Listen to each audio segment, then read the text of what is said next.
Hello everyone, आज हम लोग देखेंगे करंट अफेयर मॉक टेस्ट का सेट नंबर 23 जो कि बिहार दरोगा 1799 पोस्ट बीपीएससी एईडीओ बीएसएससी सीजीएल या किसी भी स्टेट पीसीएस के लिए like BPSC 72 UP PCS prelims 2026 के लिए इम्पॉर्टेंट है। तो आते हैं पहले क्वेश्चन पे। पहला क्वेश्चन क्या आपसे पूछ रहा है, टेंसर प्रोसेसिंग यूनिट टीपीयू किस संगठन द्वारा विकसित की गई है। मैं यहाँ पे ऑप्शन नहीं पढ़ूंगा, सीधे आंसर बताते हुए चलूँगा। तो ऑप्शन ए आपका यहाँ पे सही आंसर होगा गूगल के द्वारा।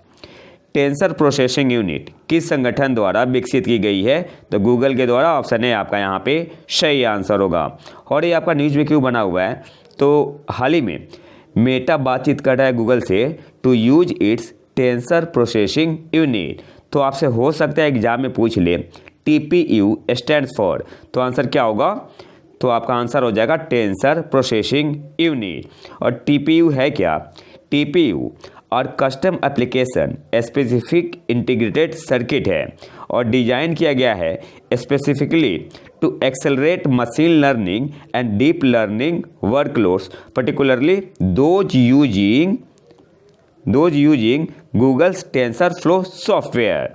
और इसे डेवलप कब किया गया था, तो टीपीयू को सबसे पहले डिप्लॉयड किया गया था internally by Google in which year, तो 2015 में।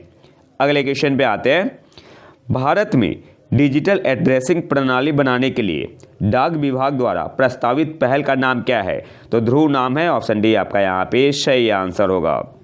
भारत में डिजिटल एड्रेसिंग प्रणाली बनाने के लिए डाक विभाग द्वारा प्रस्तावित पहल का नाम क्या है, तो ध्रुव ऑप्शन डी आपका यहाँ पे सही आंसर होगा। और ध्रुव का मतलब क्या हुआ, इसका फुल फॉर्म आपसे पूछ सकता है, तो digital hub for reference and unique virtual address.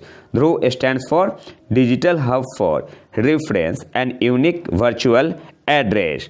अगले क्वेश्चन पे आते हैं।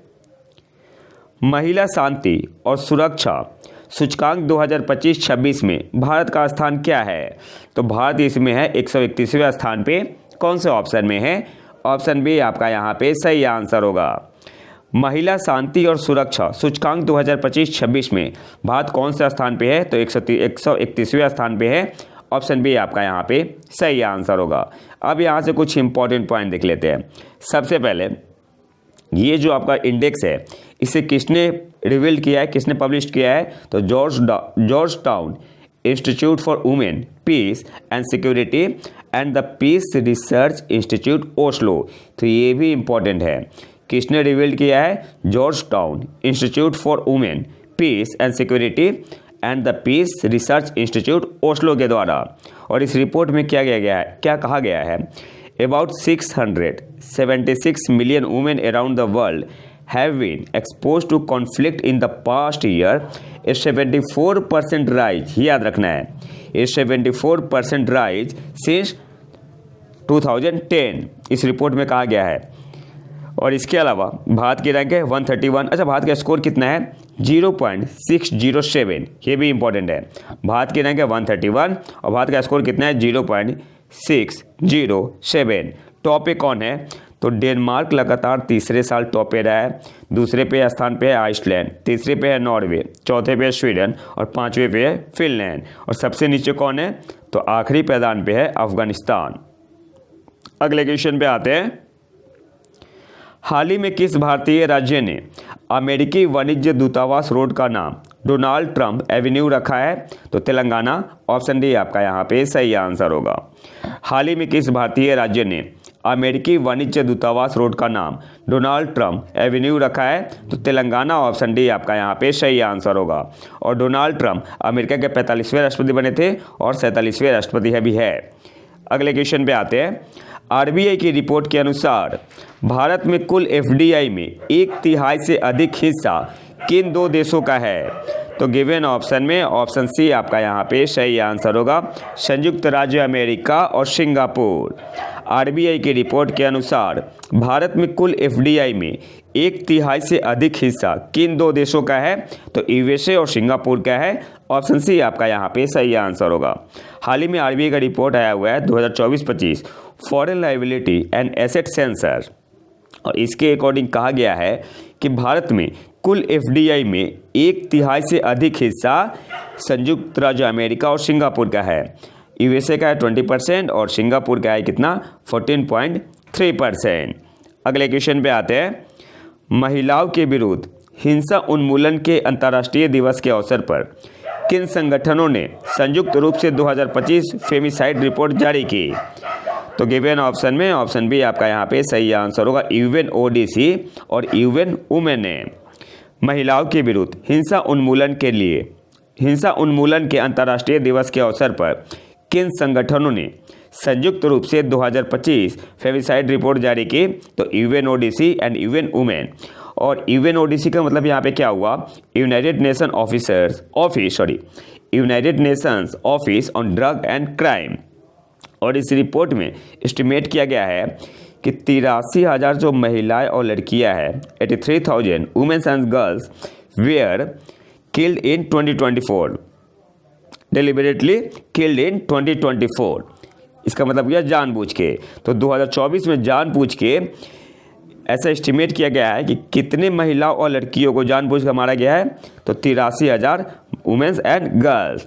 और जो हाईएस्ट फेमिसाइड रेट है यह अफ्रीका में है, 1 लाख पे आपका 3 है, और अमेरिका में 1.5 है, ओशियानिया में 1.4 है, एशिया में 0.7 और यूरोप में 0.5। तो सबसे ज़्यादा आपका है किसमें, अफ्रीका में है, और सबसे कम आपका यूरोप में है 0.5। अगले क्वेश्चन पे आते हैं, किस राज्य सरकार ने नेपाल, भूटान और तिब्बत के नागरिकों के लिए विवाह पंजीकरण को आसान बनाने के लिए समान नागरिक संहिता में संशोधन को मंजूरी दी? तो उत्तराखंड की सरकार ने, ऑप्शन ए आपका यहाँ पे सही आंसर होगा। किस राज्य सरकार ने नेपाल, भूटान और तिब्बत के नागरिकों के लिए विवाह पंजीकरण को आसान बनाने के लिए समान नागरिक संहिता में संशोधन को मंजूरी दी? उत्तराखंड, ऑप्शन ए आपका यहाँ पे सही आंसर हो जाएगा। अगले क्वेश्चन पे आते हैं, कौन सा देश आधिकारिक तौर पर सार्वजनिक स्वास्थ्य चिंता के रूप में ट्रेकोमा को खत्म करने वाला 26वां देश बन गया है? तो कौन सा देश है? फिजी है। ऑप्शन सी आपका यहाँ पे सही आंसर होगा। कौन सा देश आधिकारिक तौर पर सार्वजनिक स्वास्थ्य चिंता के रूप में ट्रेकोमा को खत्म करने वाला 26वां देश बन गया है? फिजी। ऑप्शन सी आपका यहाँ पे सही आंसर होगा। और जो ग्लोबल गोल है कि आपका ख़त्म करना है ट्रेकोमा को, कब तक का है? 2030 तक का है।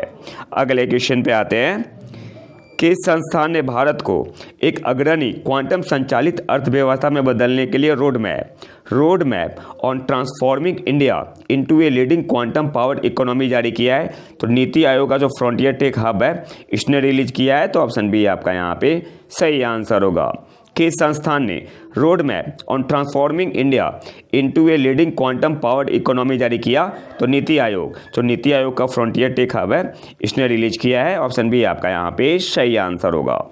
अगले क्वेश्चन पे आते हैं, नौसेना विमानन की लड़ाकू शाखा में शामिल होने वाली पहली महिला कौन बन गई है? तो उनका नाम क्या है? सब lieutenant Aastha Punia. Option A आपका यहाँ पे सही आंसर होगा। और आस्था पुनिया को विशाखापत्तनम के INS डेका में आयोजित भारतीय नौसेना के दूसरे बेसिक हॉक कन्वर्जन कोर्स स्नातक समारोह में विंग्स ऑफ गोल्ड से सम्मानित किया गया। अगले क्वेश्चन पे आते हैं, कौन सा देश अफ्रीकी क्षेत्र में उनको सेर्सियासिस, जिसे रिवर ब्लाइंडनेस भी कहा जाता है, को ख़त्म करने वाला पहला देश बन गया है? तो पहला अफ्रीकी देश कौन है जिसने उनको सेर्सियासिस, जिसे रिवर ब्लाइंडनेस भी कहा जाता है, ये ख़त्म करने वाला अफ्रीका का पहला देश बन गया अफ्रीकी क्षेत्र का? तो कौन सा देश है? वो आपका है नाइजर। ऑप्शन सी आपका यहाँ पे सही आंसर होगा। और इससे पहले जो 4 देश है ये आपका 5वां देश बना है, ये भी याद रखना है। अगर पूरे वर्ल्ड की बात की जाए तो नाइजर 5वां देश है और अफ्रीकी क्षेत्र का पहला देश है। तो बाकी के 4 देश कौन से हैं? तो कोलंबिया 2013 में, इक्वाडोर आपका 2014 में, मैक्सिको 2015 में, और आपका चौथा कौन सा देश था? ग्वाटेमाला 2016। और सारे अमेरिकन कंट्री है। अगले क्वेश्चन पे आते हैं, 2025 FISU विश्वविद्यालय खेलों में 5000 मीटर दौड़ में पदक जीतने वाली पहली भारतीय महिला कौन बनी है? तो उनका नाम है सीमा। ऑप्शन डी आपका यहाँ पे सही आंसर होगा। 2025 FISU विश्वविद्यालय खेलों में 5000 मीटर दौड़ में पदक जीतने वाली पहली भारतीय महिला कौन बनी है? सीमा। ऑप्शन डी आपका यहाँ पे सही आंसर होगा। और इन्होंने सिल्वर मेडल जीता था, ये भी आपको पता होना चाहिए। कौन सा मेडल? Silver medal. हिंदी में क्या बोलते हैं? रजत पदक। और जो आपका 2015 FISU वर्ल्ड यूनिवर्सिटी गेम्स हुआ था, कहाँ पे हुआ था, कौन से देश में? ये आपका जर्मनी में हुआ था और भारत इसमें 20वें स्थान पे रहा। भारत ने टोटल 12 मेडल जीते, जिसमें आपका 2 गोल्ड था, 5 आपका सिल्वर था और 5 आपका क्या था? ब्रॉन्ज यानी कांस्य पदक। अगले क्वेश्चन पे आते हैं। यूनेस्को के मानव और जीवमंडल कार्यक्रम की अंतर्राष्ट्रीय समन्वय परिषद के लिए 2025 से 29 के लिए किस देश को चुना गया है? तो ओमान को। और इसे कहाँ पे चुना गया ओमान को? तो उज्बेकिस्तान के समरकंद में आयोजित 43वें यूनेस्को महासम्मेलन के दौरान। अगले क्वेश्चन पे आते हैं। हाल ही में NIT पटना में देखे गए लाल छाती वाले तोते की IUCN संरक्षण स्थिति क्या है? तो ये आपका है निकट संकटग्रस्त। ऑप्शन ए आपका यहाँ पे सही आंसर होगा। और इस प्रजाति का नाम सिटाकुला एलेक्जेंड्री है, जिसे मूंछ वाला तोता भी कहा जाता है। अगले क्वेश्चन पे आते हैं। राजस्थान के महाजन फील्ड फायरिंग रेंज में संयुक्त सैन्य अभ्यास हरिमौ शक्ति 2025 का कौन सा संस्करण शुरू हुआ? तो यहाँ से सबसे पहले तो आपको पता होना चाहिए कि जो एक्सरसाइज हरिमौ शक्ति है, ये आपका भारत और मालदीव के बीच होता है। मिलिट्री एक्सरसाइज है और किन 2 देशों के बीच होता है? तो भारत और मलेशिया के बीच। भारत और मलेशिया के बीच होता है। और भारत के तरफ से किसने पार्टिसिपेट किया था? तो भारत के तरफ से डोगरा रेजिमेंट ने और मलेशिया के तरफ से 25th battalion royal Malaysian army. और इस बार कौन सा एडिशन हुआ 2025 में? तो ये आपका 5वां एडिशन था। तो ऑप्शन सी आपका यहाँ पे सही आंसर होगा। और इस अभ्यास का उद्देश्य संयुक्त राष्ट्र अधिदेश के अध्याय 7 के अंतर्गत उप पारंपरिक अभियानों का संयुक्त रूप से पूर्वाभ्यास करना है। तो याद क्या क्या रखना है? सबसे पहले एक्सरसाइज हरिमौ शक्ति भारत और मलेशिया के बीच होता है। ये आपका कैसा एक्सरसाइज है? तो ज्वाइंट मिलिट्री एक्सरसाइज है। 2025 में कहाँ पे हुआ? तो महाजन फील्ड फायरिंग रेंज राजस्थान में हुआ। कौन सा एडिशन था? 5वां एडिशन था। और भारत की तरफ से डोगरा रेजिमेंट ने पार्टिसिपेट किया था, रिप्रेजेंट किया था भारत को। अगले क्वेश्चन पे आते हैं। किस देश ने भ्रष्टाचार विरोधी प्रमुख जांच ऑपरेशन मिडास शुरू किया है? तो यूक्रेन ने। ऑप्शन बी आपका यहाँ पे सही आंसर होगा। किस देश ने भ्रष्टाचार विरोधी प्रमुख जांच ऑपरेशन मिडास शुरू किया है? यूक्रेन। ऑप्शन बी आपका यहाँ पे सही आंसर होगा। अगले क्वेश्चन पे आते हैं। कुमारी कमला, जिनका हाल ही में निधन हो गया, किस शास्त्रीय नृत्य शैली से जुड़ी थी? तो भरतनाट्यम। ऑप्शन डी आपका यहाँ पे सही आंसर होगा। कुमारी कमला, जिनका हाल ही में निधन हो गया, किस शास्त्रीय नृत्य शैली से जुड़ी थी? भरतनाट्यम। ऑप्शन डी आपका यहाँ पे सही आंसर होगा। अगले क्वेश्चन पे आते हैं। किस राज्य सरकार ने 90 वर्ष से अधिक आयु के दिग्गजों को सम्मानित करने के लिए सशस्त्र सेना झंडा दिवस पर सैनिक तुझे सलाम पहल शुरू की है? तो असम की सरकार ने। ऑप्शन ए आपका यहाँ पे सही आंसर होगा। अगले क्वेश्चन पे आते हैं।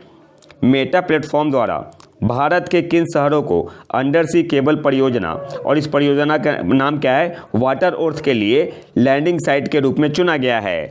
तो मेटा ने किसे चुना है? मुंबई और विशाखापत्तनम को। ऑप्शन बी आपका यहाँ पे सही आंसर होगा। मेटा प्लेटफॉर्म द्वारा भारत के किन शहरों को अंडर सी केबल परियोजना प्रोजेक्ट वाटर अर्थ के लिए लैंडिंग साइट के रूप में चुना गया है? तो मुंबई और विशाखापत्तनम। ऑप्शन बी आपका यहाँ पे सही आंसर होगा। और आखिरी क्वेश्चन पे आते हैं। महिला कबड्डी विश्व कप 2025 किस देश ने जीता है? तो भारत ने। ऑप्शन सी आपका यहाँ पे सही आंसर होगा। भारत ने हराया किसे? तो भारत लगातार दूसरी बार जीता है और भारत ने हराया चाइनीज तपेई को। कितने से? 35-28 से। स्कोर भी याद रखना है, स्कोर भी पूछ लेता है। 35-28 से हराया है। और ये कहाँ पे हुआ था? तो आपका बांग्लादेश ढाका में हुआ था, ये भी याद रखना है। तो ये तो था हमारा आज का लेक्चर। अगर आपको इसका PDF चाहिए तो आप हमारे टेलीग्राम चैनल प्रतीक IQ करंट अफेयर को ज्वाइन कर सकते हैं। और अगर वीडियो पसंद आए तो लाइक करें और चैनल को सब्सक्राइब जरूर कर ले। मिलते हैं नए वीडियो में नए टॉपिक के साथ। तब तक के लिए नमस्कार, जय हिंद।